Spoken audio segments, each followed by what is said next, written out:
Paano natin ma-charge yung ating mga battery kung palaging tag-ulan?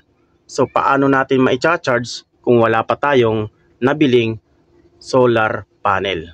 Kung gusto nyo malaman, pagkatapos ng intro.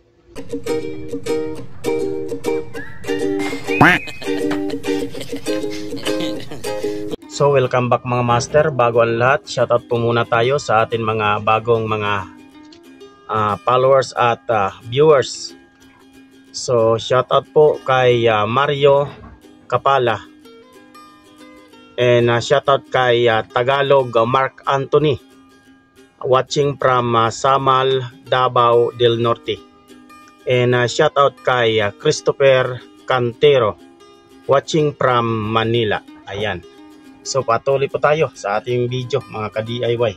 So marami pong paraan mga ka-DIY, lalong-lalo na po sa ating mga kapwa beginners, kung paano to ma-charge kung palaging tag-ulan or kung wala pa tayong solar panel. So yung mga master, kung mayroon kayong grid, pwede tayong gumamit ng power supply. Ayan na 24 volts para i-connect dito sa input nitong charge controller. Itong ating output ng ating power supply papunta dito sa ating charge controller para mag-charge sa ating mga baterya. Ayan po yung ating battery mga ka-DIY. Isa po yan sa mga paraan para tayo makapag-charge or mag-charge itong ating charge controller kapag tag-ulan or wala pa tayong solar panel. Kaya kailangan natin gumamit ng power supply kung mayroon tayong grid at saka mayroon tayong power supply na to na 24 volts. So kailangan po 24 volts para katumbas ng 100 watts na solar panel. Kasi yung 100 watts na solar panel mga ka-DIY, mayroon po yung BOC na 21 volts para mag-charge itong ating charge controller kung ang ating battery ay naka 12 volt system tayo. Kaya kailangan nating gumamit ng power supply na 24 volts para mag-charge ang ating charge controller na ito. Tapos yung output po ng ating power supply mga ka-DIY, dito po natin i-connect, ayan, dito sa input para sa solar panel. Ayan, dyan po tayo magkukonek galing sa output ng ating power supply. So mga master, bali yung pansample natin, ito po ay 12 volts lang po dahil wala akong 24 volts na power supply. Para maipakita ko lang sa inyo kung mag-charge itong ating charge controller dito sa ating battery. So tara, testingin na natin. So unahin muna natin dito mga ka-DIY sa charge controller. Ito po yung negative mga ka-DIY. Yeah, my honey-do list is a mile wide. Came home late one too many times. Looks like she's had all she could take of me. She left me a note on the bathroom sink. Said she needed some time to think. So an empty house is now all that I see. Just when I thought to myself I was finally free, well, I caught two eyes. Tapos ikabit natin dito sa negative ng DC breaker.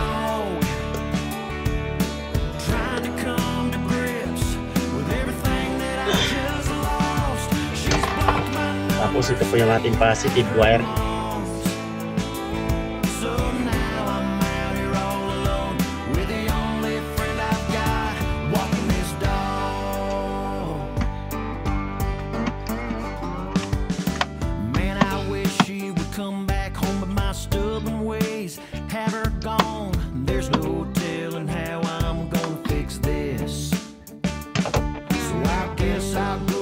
Tapos dito sa positive ng ating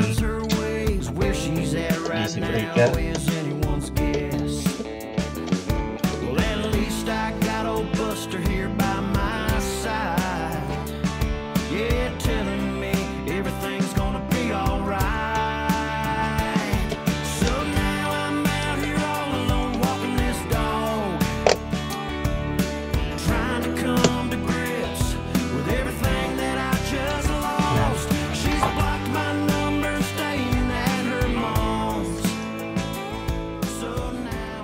So ito ay sample lang po natin. Kunyari ito ay 24 volts na power supply dahil ito po ay 12 volts lang po.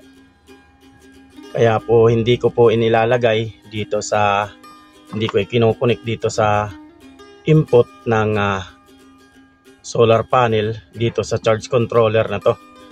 Dahil 12 volts lang po ito. So kailangan po natin ng mas mataas na voltage para mag-charge ito. So i-try na po natin kung mag-charge po siya mga ka-DIY. Ayan po. Lapit po natin yung ating camera. Ayan. Ayan, tingnan nyo na lang po dito mga ka-DIY. Itatas po muna natin itong breaker ng AC. Ayan po. Umilaw na po. Tapos ito namang DC.